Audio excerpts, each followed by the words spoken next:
Hi, everybody. It's Jim Ostrowski, uh, doing another edition of the podcast. So this should be the fourth episode and part three of how to revive the Liberty Movement. And then after this, all the introduction material will be over with, and we'll just plunge right into the podcast.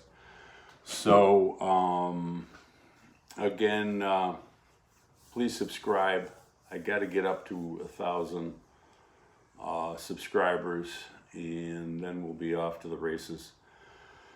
And after this introductory content, things will get a lot more interesting. We'll start covering current events, what's happening now in the U.S., which is mostly bad news. So I'm going to get right into part three.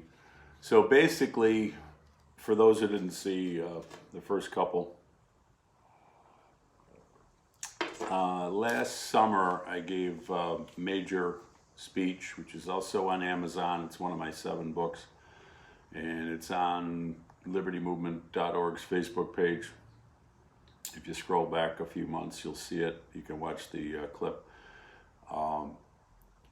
I reached 10,000 books sold of Progressivism, a primer. That's my main work. I've got 7 books on Amazon, and I hope to have a few more up there, in the coming months, and hopefully, ultimately, like about 15 major books and some like what I call instant books or shorter books. I shouldn't call them instant books because they take a hell of a lot of work. So, this is part 3 of that presentation, and so where I left off is I was talking about the left and the right, and what I'm really trying to do is position libertarianism. It's been declared bankrupt and dead and irrelevant. It's not, because what keeps libertarianism alive is that we're right and everybody else is wrong. So all you blowhards on the left and right can say, oh, libertarianism is dead. We're not dead because you guys can't solve any of the problems. So that's basically where I was in the speech. So given that today's politics is dominated by 2 bankrupt and destructive ideologies, the left and the right, fighting over how to use the state, the institution of centralized aggressive violence to screw their enemies and steal for their friends, and given the utter uselessness of the alleged opposition party, the Republicans, I think we can all agree on that. The failure and virtual disappearance of the Liberty Movement is a bit frustrating to someone who spent the last 40 years of his life trying to make this a real world successful movement. For example, I spent the first 5 years or so after law school trying to end the war on drugs. After writing a major study for Cato and writing numerous other articles and traveling around the country, meeting opinion leaders like Milton Friedman, and trying to start a national organization to win that fight, the geniuses who funded the movement in those days withdrew their support and allowed George Soros-funded left progressives to take over the movement, and they proceeded to screw it up, and to this day the drug war rages on. And it's a major driver of the police abuse, which is a major controversy now. So basically my message is, don't send a boy to do a man's job. Just another lost opportunity for libertarians to seize the day. By the way, the cartelizing, regulating, and taxing marijuana for the benefit of progressive big government is not exactly what Thomas Zost, Roy Childs, and I had in mind when we pioneered the war against the war on drugs in the 70s and 80s. In some ways, what the progressive left has passed on marijuana leaves us worse off than we were before. But I didn't quit. I don't believe in quitting. George Washington said, perseverance and spirit have done wonders in all ages. I would tell myself, if you can't go forward, go sideways. I decided to run for governor of New York in 1994 to get permanent ballot status, the lack of which was hurting libertarians in presidential elections. I spent 2 years with the help of my lifelong friend Marty Mutka and others trying to build up and professionalize the state party, and was the favorite for the nomination when I became the target of what I have been told was a GOP hit job to encourage Howard Stern to pretend to run for governor. I told the party that he would not run and could not run, but they wouldn't listen. Some libertarians would rather have fun than win, and a Stern campaign was an irresistible fantasy. As I predicted, he backed out for the precise reason I had stated, that he would have to leave radio, and the party never recovered until just 2 years ago when Larry Sharpe did achieve permanent ballot status. What lessons can we learn from the Howard Stern debacle? I felt defeated that day, but now I am older and wiser. I wasn't defeated. Losing a battle doesn't mean you lose the war. This is a war, and the only battle that matters in a war is who wins the last battle. When you lose a battle, you learn from it. The way I look at setbacks is I recycle them. Around 1990, I had a detailed outline to write a book called The Decline of America and Why We Can't Stop It, which I think was pretty prophetic. But for one reason or another, I wasn't able to get it done. But what I did do was recycle the material. I used much of the material in Political Class Dismissed, 2004, Government Schools Are Bad for Your Kids, 2009, and Direct Citizen Action, 2010, and ultimately Progressivism, a Primer, 2014. I like to quote General Oliver P. Smith, a great Marine general in Korea. He got some bad orders from his bosses there, and he had to pull a rabbit out of his hat to save his division. In the process, he was asked if he was retreating. He replied, "Retreat hell, we're not retreating, we're just advancing in a different direction." I have another motto I like to follow that's gotten me through some tough times, and I teach my kids. You have to refuse to fail. Refuse to fail. Refuse to accept defeat. Is that attitude visible in the liberty movement today? Have we refused to fail? Have we drawn a line in the sand? Have we burned our boats as Caesar ordered his men so that they had no choice but to fight or die? Do we declare, "We shall never surrender"? Do we fight for that inch, as Al Pacino urged his players in the film On Any Given Sunday? Are we willing to march into hell for a heavenly cause? If we had that do-or-die approach in the modern movement, as our ancestors in the historical liberty movement did, I wouldn't be even giving this talk right now, because we already would have won the war. So here are some lessons of the Howard Stern debacle. We don't work together well because the egos are too big. We would rather be a big fish in a little pond than a small fish in a big pond. We don't promote from within, but we're always tempted to stab our own people in the back to attract some celebrity or fellow traveler who invariably lets us down. We lack loyalty and solidarity, and we fail to develop our own talented young activists for fear that they will replace us. I sure hope they will. That's how a movement succeeds. We have a young person in our movement, Steve Filano, who's better at what he does than anybody the machine has. He has a tremendous amount of talent and drive, and we need to support him and encourage him and not tear him down, as one of the Second Amendment groups has already tried to do. We have to learn how to win again, as our predecessors did. Another lesson, we generally speaking have had a bunch of amateurs running our political operations. And guess what? They get their butts kicked by professionals. That's usually what happens when you have amateurs running up against professionals. We need professionals. We need people who know what they're doing. We are already outnumbered, outgunned, and outspent. We certainly have to have the best talent if we are going to win this war. The Howard Stern groupies in the end did get hit upside the head by that great force of the universe, karma. They had their worst performance ever, and it took decades to recover their credibility. At that point, I turned sideways again. I focused on my law practice and won some felony jury trials, including one where the client had confessed to murder on videotape. 60 Minutes called me about it, but the family wouldn't cooperate in that story. In one case, I won a trial and 2 appeals on behalf of the privacy rights of a transsexual prisoner who had appeared on the Phil Donahue Show. I helped a law professor sue the University of Buffalo Law School and was rewarded by being put on trial for civil contempt in Buffalo Federal Court. My dad and I walked into the FBI and asked them to investigate the judge, and they promptly proceeded to do nothing but tip off the target.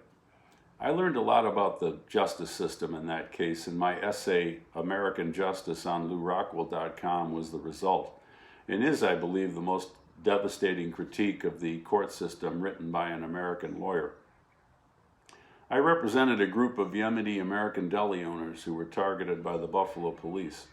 I was scheduled to sum up on September 11th, 2001, so you can imagine how that case went. I spent years litigating what we called the pork lawsuit to end $2 billion in illegal corporate subsidies in New York and won 5-0 in the appellate division.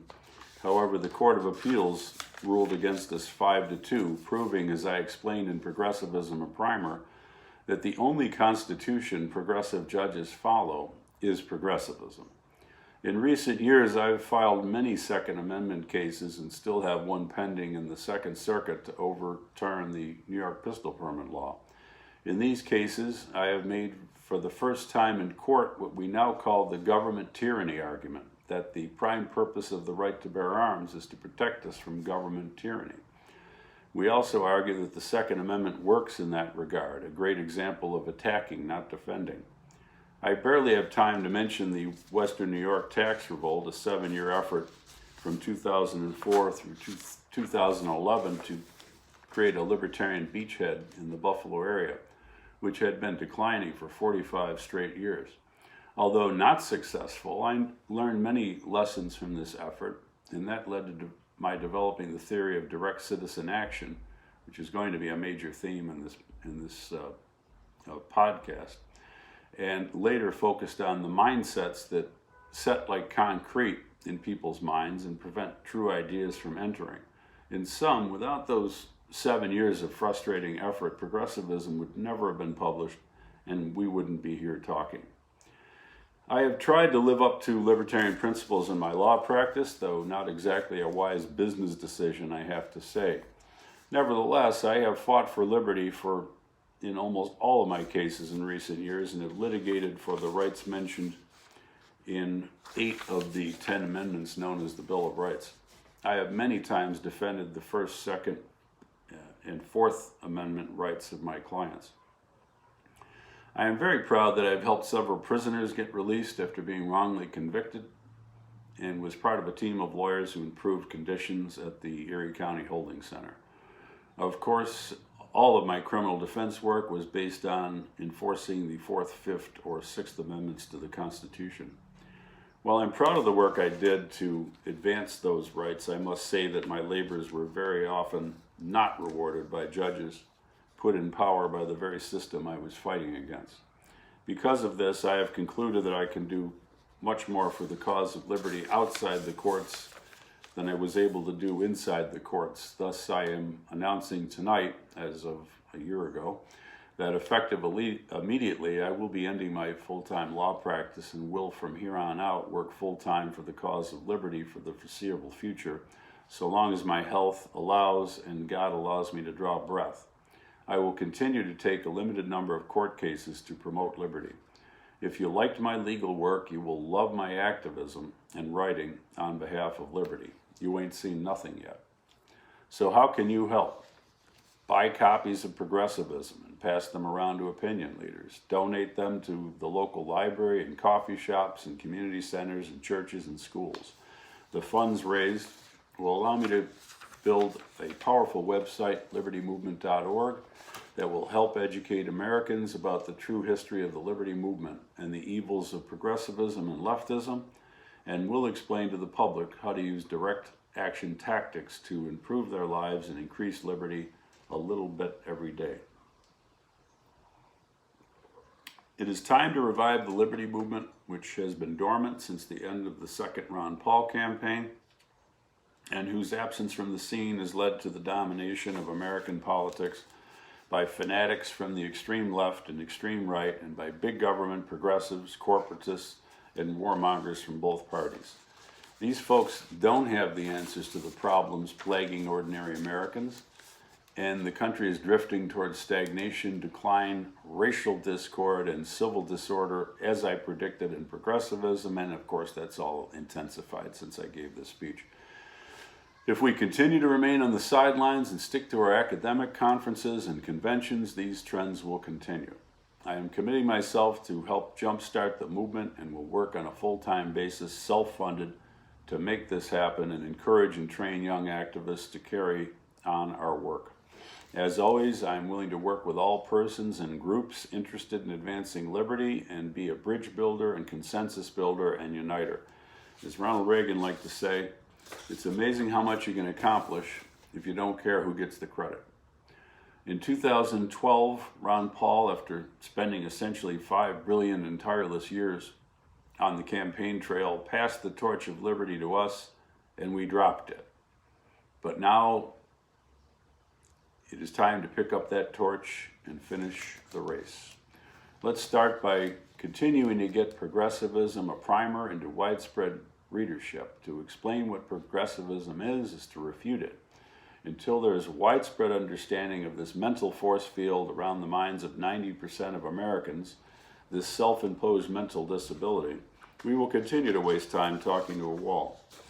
These sales will fund libertymovement.org and give us a website that encourages and facilitates the only kind of activism that can have an impact at this time, direct citizen action. The most important form of direct action you can take if you are young parents is to keep your kids out of government schools. If your kids are there now, pull them out. They will thank you for it years from now. If you don't have children, encourage those who do to boycott these awful places. Give them a copy of Government Schools Are Bad for Your Kids. To quote law professor Jacob Hubert, now in this book for a popular audience, you have the best arguments against government schools in one place. Ostrowski explains where government schools come from, why we have them, and especially how much harm they do to children. This strategy attacks the state at its weakest point, the decision of parents to put their most precious possession, their children, into the hands of that cold, cold monster, the state, for 13 years. State control of education is the foundation of all the other evils of progressive big government. Striking at this very foundation of progressivism must be our number one goal, to which all other goals must be considered secondary. If this isn't your number one goal, you're not a serious supporter or member of the liberty movement. On the contrary, you are an unwitting dupe or supporter of the opposition, the left progressive statist movement.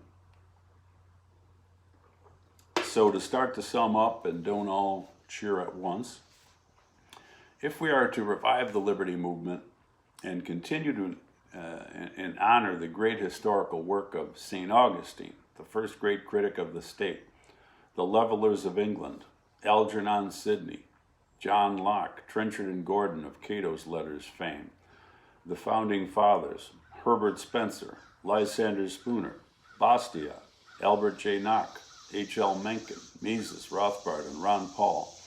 We need to up our game considerably and fight for liberty with a sense of urgency and put some skin in the game like our unsung hero, Algernon Sidney, who was murdered by the British state for advocating for the right of revolution. I'm not asking you to put your head in a chopping block. Just buy my damn book for 15 lousy bucks and help fund a resurgence of the movement he helped found. For 15 bucks, you'll probably learn more about politics, economics, history, and law than you did in high school and college. Our revival strategy has 10 distinct parts. Expose the 3 mindsets that people use to block out the truth about liberty versus the state: progressivism, leftism, and archism. Frontally assault the irrational mindsets that underlie big government and explain how they lead to nothing but further problems. 2, use strategic principles and intelligent tactics and attack our opponents at their weakest points, not their strongest. 3, use direct citizen action, such as withdrawing from the schools and voting with your feet to leave high tax areas and move to lower tax areas. And by the way, we already have up libertymoving.org to that end since the speech was given. 4, stop being timid, apologetic, and defensive and go on the attack, explaining to all people how the progressive state is the cause of many of their worst problems and how liberty is the solution. 5, stop being a useful idiot for the state by attacking people who are merely expressing their frustration at their lack of liberty by supporting misguided policies. Educate them, don't trash them. If you trash people, you drive them into the arms of the extreme left and the extreme right. If you educate them, they will eventually join us. 6, explain to people that the state is a constant generator of conflict and how the market encourages cooperation. Explain how the language of politics is deceptive and corrupt and helps keep people uninformed and enthralled to the state. 8, reach out to groups largely ignored by the movement, such as blacks, and support their efforts to gain greater control over their lives, communities, and neighborhoods, instead of blaming them for their own problems when they lack such control. Which group has suffered more from big government being ruled by strangers in distant capitals than black people have? They should be our natural allies. I love the line from the Black National Anthem, "Lift Every Voice and Sing," written by James Weldon Johnson, that refers to the harmonies of liberty. Only liberty can create harmony among different groups. Instead of the failed policy of socialism, how about desocializing the government and the black community and turning over failed government enterprises such as public housing and government schools to blacks so they can run their own lives, develop some financial equity and net worth, and make up for decades of disastrous government policies imposed on them by strangers in distant capitals? Call it reparations for progressivism. Excuse me. And just to be clear, I mean converting public property into individually owned private property, either in fee simple absolute or corporate shares. 9,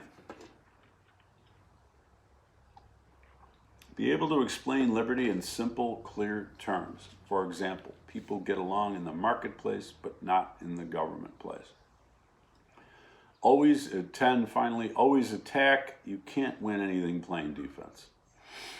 But attacking the three statist mindsets must be the priority. You may say you have a natural right to liberty, but the progressive will say it is an artificial right to use state violence against you anytime he wants to make himself feel better about himself and the world. You may say you have a God-given right to liberty and private property, but the leftist thinks he has a Marx-given right to use state violence against you because he is unhappy you have more stuff than he does, and stealing your stuff and making you miserable will make this miserable Marxist slightly less miserable. And you may say the state has no right to bother you if you're minding your own business and being peaceful. But the archist has an ancient crackpot theory, never proven, that if he calls himself the state, he can use aggressive violence, including deadly force against you, whenever, in his sole discretion, he decides, with utmost irony, that it is necessary to keep the peace. What I think I have shown here is that for 50 years we have been talking to walls, human walls with mental force fields, namely progressivism, leftism, and archism, that are that are entirely irrational and based purely on emotion. So we have two choices: spend another 50 years talking to mental walls and impenetrable force fields as if we were speaking to our fellow countrymen in a foreign language, or, for the first time ever in the movement, we could confront and expose our adversaries as irrational, emotion-driven advocates of caveman politics. It is time to stop allowing our opponents to get away with the childish nonsense they proudly espouse. If these approaches strike you as an improvement over what we have been doing now, not much other than having endless pointless meetings and conventions where we preach to the choir, then join us and we will start kicking some major league left progressive statist ass tomorrow. So with that, folks, if you've been with me for the first 4 by now, you know where I'm coming from in actually great detail. You know where I stand on the major issues. Immigration. I've stated my position. Not only I think it's the correct libertarian position, but it's a position that is marketable in the political marketplace, unlike what we've been doing. You know that I favor direct citizen action over electoral politics because it works. And you've heard some of the various themes that are present in my work, which including understanding the mindsets we're up against. We have not done that. We have neglected that. We've essentially gotten our asses kicked for 50 years because we don't understand the mental force fields that have been blocking our ideas from penetrating. So with that, you know what this is all about. Much more to come. The next podcast hasn't been planned out yet, but I'm going to start to deal with the current projects I'm working on, start analyzing the situation in the country, what's going on in the media. I have fairly elaborate theories about American journalism is dead. I guess it's not very elaborate. Because American journalism is dead, I'm going to spend a lot of time kind of being a substitute news or critiquing the news, and we'll go from there. But again, if you like what I'm doing, and really nobody's doing what I'm doing precisely, and that means we're not winning, and we're not going to win unless people present a marketable, coherent, strategic point of view that's going to appeal to young people who want something different. And again, what you're getting in the entire remainder of the marketplace is not going to work. It's going to maybe win some elections for people. It's going to get some power for people. It's going to make some people temporarily happy. But as you see, the more we drift from libertarianism, did you notice that the worse things are becoming? The more hatred and conflict there is. The economy is sinking. So really, it's up to us because we're the only ones with the answers. So I've talked enough that you know what the show is about. Support it. If you like what I do, buy my books. I got 7 of them on Amazon. I'm self-funded. And you've got to subscribe. If I don't get to 1,000 subscribers, I'm dead in the water, and I'll pull the plug on the thing because it's pointless. And I'll be able to start to do live broadcasts, which will be more interesting. So over and out from world capital of liberty, libertymovement.org. This is the Liberty Moving Podcast with Jim Ostrowski from Buffalo, New York.